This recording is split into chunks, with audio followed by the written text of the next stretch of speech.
Pada pertengahan abad Hijriah, bangsa Arab Selatan berbondong-bondong menjejakkan kakinya di bumi Nusantara. Dunia perdagangan menghantarkan para saudagar bangsa Arab menyebarkan agama Islam pertama di Perolak hingga tersiar ke pelosok negeri Aceh abad ke-7 Masehi. Perkembangan Islam semakin luas sampai ke Sumatera Utara, hingga menyusuri pantai barat Pulau Sumatera hingga abad 12 Masehi. Ketika Islam berkembang pesat di Tanah Melayu, perkembangan Islam berpusat di Pasai pada abad 13 Masehi. Salah seorang keturunan Arab bernama Ahmad Salim yang menjejakkan kakinya di Kerajaan Melayu Jambi Ujung Jabung sebagai patronase Putri Selaras Pinang Masak dalam menjalankan tugasnya untuk menyebarkan agama Islam. Peristiwa pertemuan Ahmad Salim dengan Putri Selaras Pinang Masak merupakan titik awal agama Islam masuk ke Kerajaan Melayu Jambi Ujung Jabung. Dengan izin dan hidayah Allah, Ahmad Salim mengislamkan Putri Selaras Pinang Masak. Asyhadu an la ilaha illallah wa asyhadu anna Muhammadan Rasulullah. Lalu menikah dan dikaruniai 4 orang anak, yaitu Rangkayo Pingai, Rangkayo Hitam, Rangkayo Kedataran, dan Rangkayo Gemuk. Ahmad Salim menghancurkan seluruh patung berhala dan tempat ritual umat Hindu yang ada di pulau itu, sehingga diberi gelar Datuk Paduka Berhala. Ketika Putri Selaro Pinang Masak dan Datuk Paduka Berhalo memasuki masa tua, lebih banyak menuntun dan membekali putra-putrinya tentang syariat agama Islam, seperti ilmu tauhid, fikih, dan tasawuf. Pada tahun 1480 Masehi, Putri Selaras Pinang Masak turun tahta Kerajaan Melayu Jambi. Kemudian secara bergantian, tampuk kerajaan diserahkan kepada putra sulung mereka, Rangkayo Pingai, yang memerintah tahun 1480 hingga 1500 Masehi. Rangkayo Kedataran tahun 1490 Masehi dan Rangkayo Hitam melanjutkan pemerintahan Kerajaan Melayu Jambi pada tahun 1500 hingga 1515 Masehi. Dimulai dari mengislamkan para saudara sepupunya dari keturunan ibunya Pagaruyung yang dinobatkan sebagai Sunan Muara Pijauan, Sunan Kembang Seri, dan Sunan Pulau Johor. Orang Kayo Hitamlah yang mengislamkan rakyat Jambi. Pada masa pemerintahan orang Kayo Hitam yang tegas, berani dan bertanggung jawab, berhasil meletakkan dasar hukum pemerintahan Kerajaan Melayu dengan ajaran Islam. Dikenal dengan istilah atau kiasan, pepatah atau simbol, adat bersendi syarak dan syarak bersendi kitabullah, yang berlandaskan Al-Quran dan hadis. Untuk menegakkan syariat Islam di Tanah Melayu Jambi, orang Kayu Hitam menghentikan upeti paksaan pacet dan kalong yang dikirim ke Kerajaan Mataram. Memasuki usia tuanya, tampuk Kerajaan Melayu Jambi diserahkan kepada putranya Pangeran Rantau Kapas pada tahun 1515 Masehi yang berkedudukan di Muara Tembesi.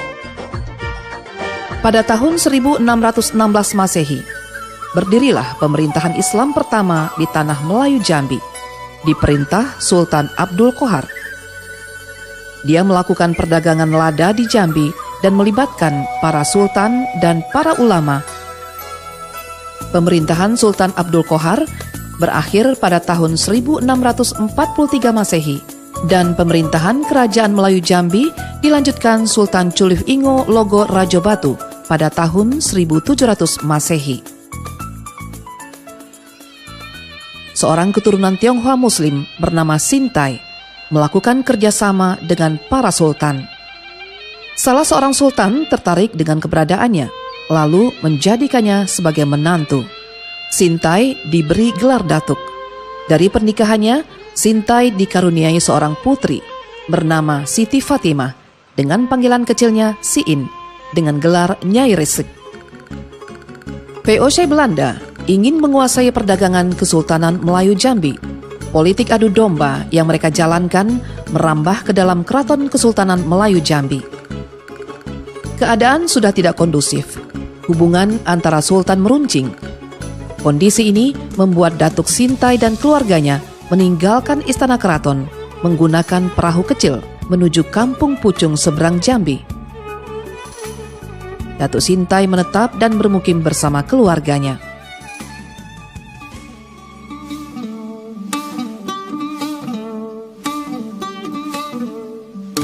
Di Kampung Pucung, Datuk Sintai banyak menjalankan aktivitas berdakwah. Dengan menggunakan jukung, dia menyusuri anak-anak sungai sekitar itu, keluar masuk kampung. Salah satu kebiasaan Datuk Sintai selalu memberikan kain dan kopiah putih khas Cina kepada masyarakat yang ditemuinya.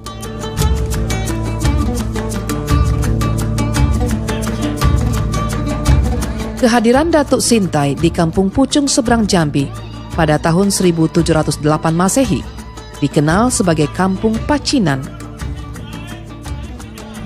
Pada masa Kesultanan Melayu Jambi diperintah oleh Sultan Nazaruddin, Keraton Kesultanan Melayu Jambi semakin kacau. Sultan Nazaruddin dipaksa menandatangani perjanjian kerjasama perdagangan.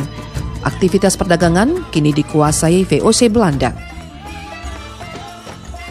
Pada tahun 1743 Masehi, Kampung Pacinan kedatangan seorang ulama salafus solehin Said Al-Habib Hussein bin Ahmad Brakbah dari kota Trim Hadramaut Yaman untuk berdakwah mengajarkan ilmu tajwid Al-Quran, tauhid dengan ajaran sifat 20, ilmu usul fikih terhadap syariat dalam beribadah, serta ilmu tasawuf tentang ihsanul karim atau akhlak.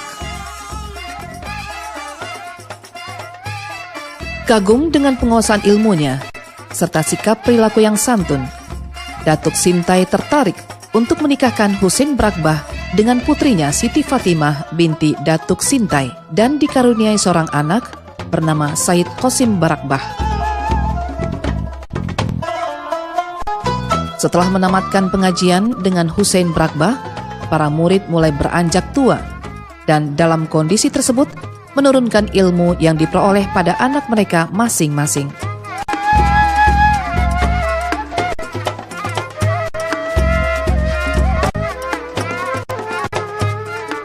Akhir dari perjalanan dakwah, para murid dari Brakbah satu persatu wafat.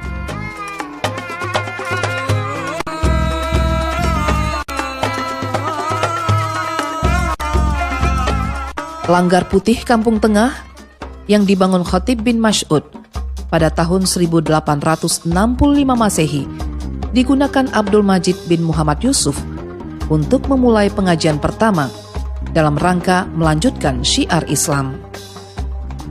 Murid yang belajar dengannya diantaranya anak kandungnya sendiri, Abdullah Afandi, Burhanuddin, juga Sultan Taha yang saat itu memegang tampuk pemerintahan Kesultanan Melayu Jambi yang menggantikan ayahandanya Sultan Nazaruddin. Selain menjadi guru agama, Abdul Majid adalah penasihat Kesultanan Melayu Jambi. Di bawah kepemimpinannya, Sultan Taha membatalkan perjanjian dagang Sultan Nazaruddin dengan VOC Belanda. Dan Sultan Taha tidak mau berunding dengan pihak Belanda.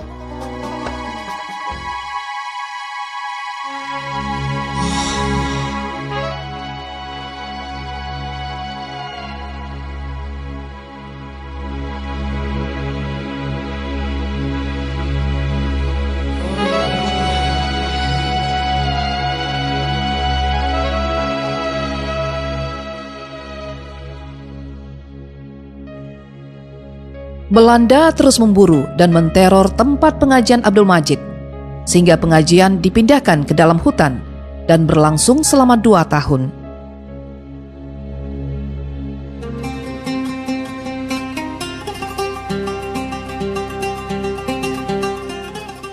Sultan Taha meminta Guru Majid ke Turki untuk mencari bantuan pemerintah Turki.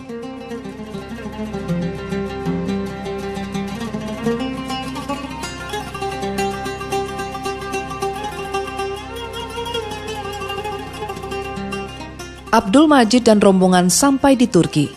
Sayangnya, Turki tidak dapat membantu karena sedang berperang dengan Eropa. Dan para utusan kembali ke Jambi, kecuali Abdul Majid yang menuju Mekah memperdalam ilmu agama Islam.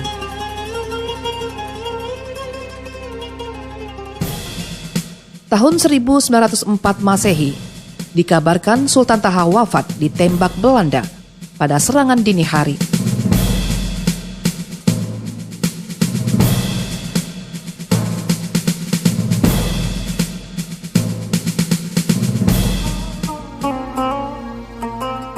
Setelah menamatkan pelajarannya, Abdul Majid mengajar di Mekah, Madinah, Turki, dan Baghdad. 4 tahun kemudian, Guru Majid memanggil muridnya untuk belajar di Madrasah Salatiyah Mekah. Di antara murid yang berangkat adalah Ibrahim Abdul Majid, Kemas Muhammad Saleh, Abdul Samad Ibrahim, Ahmad Abdul Syakur, dan Kemas Saleh Muhammad. Kemudian disusul oleh Usman bin Haji Ali dan Said Alwi bin Ahmad Sihab. Mereka menyelesaikan pendidikan pada tahun 1331 Hijriah atau 1912 Masehi. Mereka pulang ke Jambi dan menjalankan amanah dari Guru Majid untuk merintis pendidikan Islam di Jambi. Melalui musyawarah di rumah Kemas Saleh dan Ibrahim Majid, pada hari Rabu bulan Syafar tahun 1912 Masehi,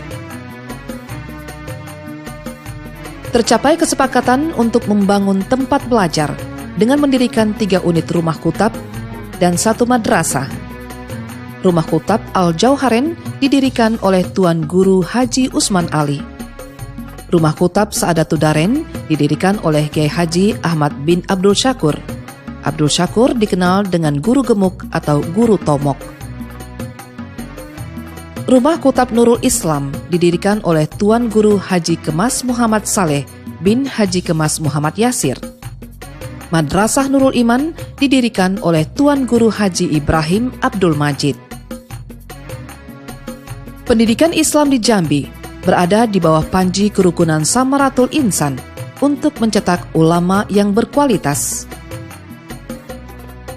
Kerukunan Samaratul Insan didirikan oleh alumni Al-Madrasah Salatiyah Mekah. Nama-nama alumni: Haji Abdul Somad bin Haji Ibrahim Arif sebagai Hop Penghulu Negeri Jambi, Haji Ibrahim bin Haji Abdul Majid, Haji Ahmad bin Abdul Syakur, Haji Usman bin Haji Ali, Kemas Haji Muhammad Saleh bin Kemas Haji Muhammad Yasir, Haji Said Alwi bin Ahmad Sihab. Al-Jauharen didirikan pada tahun 1927 yang sebelumnya bertempat di Sungai Asam, Kota Jambi pada tahun 1305 Hijriah. Pada tahun 1927 tersebut dipindahkan ke Kelurahan Tanjung Johor, Kecamatan Pelayangan, Kota Jambi. Tokoh yang berperan besar dalam pendirian Madrasah Al-Jauharen dan tokoh-tokoh yang kemudian terus melanjutkan aktivitas Al-Jauharen.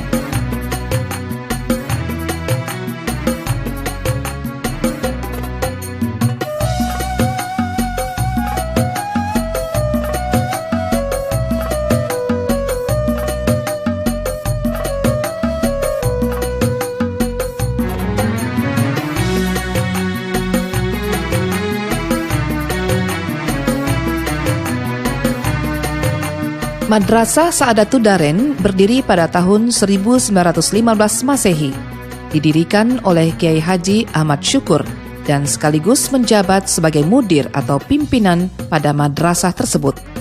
Setelah wafat, dijabat sementara oleh Kiai Haji Mahmud Zuhdi. Setelah itu diadakan pemilihan dan terpilihlah Guru Kiai Haji Abdurrahman Zainuddin. Setelah itu dilanjutkan oleh Kiai Haji Abu Bakar Saifuddin.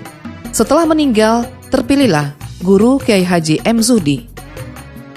Setelah beliau wafat, terpilih Guru Kiai Haji Abdul Majid bin Abdul Somad.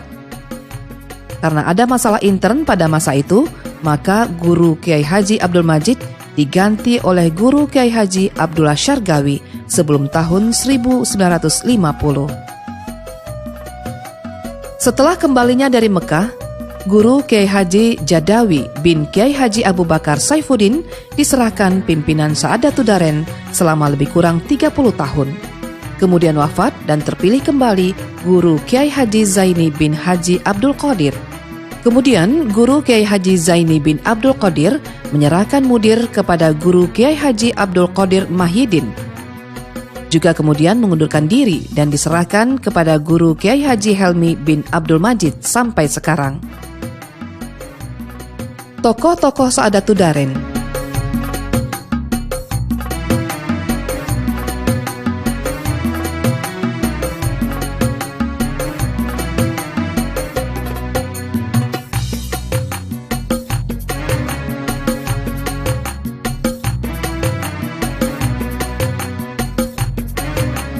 Rumah Kutab Nurul Islam yang didirikan di Kampung Tanjung Pasir dipimpin Tuan Guru Haji Kemas Muhammad Saleh bin Haji Kemas Muhammad Yasin. Tokoh yang berperan dalam pendirian Rumah Kutab Nurul Islam adalah Guru Haji Ismail, Guru Kiai Haji Kemas Abdul Somad, Guru Haji Abdul Roni, Guru Haji Sulaiman, Guru Haji Abdul Rahman, Guru Haji Ishak bin Haji Ismail, Dr. Andes Haji Abdullah Umar. Madrasah Nurul Iman di Kampung Ulu Gedong yang didirikan dan dipimpin oleh Tuan Guru Haji Ibrahim Abdul Majid. Tokoh yang berperan dalam mendirikan Madrasah Nurul Iman di Kampung Ulu adalah Guru Kiai Haji Abu Bakar Ashari, Kiai Haji Syekh Muhammad Bukhari, Kiai Haji Abdul Badir Ibrahim. Sebelum diangkat menjadi mudir Nurul Iman, ditunjuk sebagai Raisal Mu'alimin. Kiai Haji Abdul Samad Muhi, Profesor Dr. Kiai Haji Sulaiman Abdullah, Haji Fakhruddin Rozi bin Haji M. Jafar, Dr. Andes Haji Kalimuddin Syam. Perkembangan yang begitu pesat pada tahun 1950 Masehi, Kiai Haji Abdul Qadir Ibrahim mengembangkan pembaruan di bidang pendidikan Islam dengan mengubah metode pendidikan Islam secara seimbang antara kebutuhan ukrawiyah dan kepentingan duniawiyah. Kiai Haji Abdul Qadir Ibrahim mendirikan Madrasah As'ad di Olak Kemang yang kini dipimpin oleh Guru Haji Muhammad Najmi Abdul Qadir.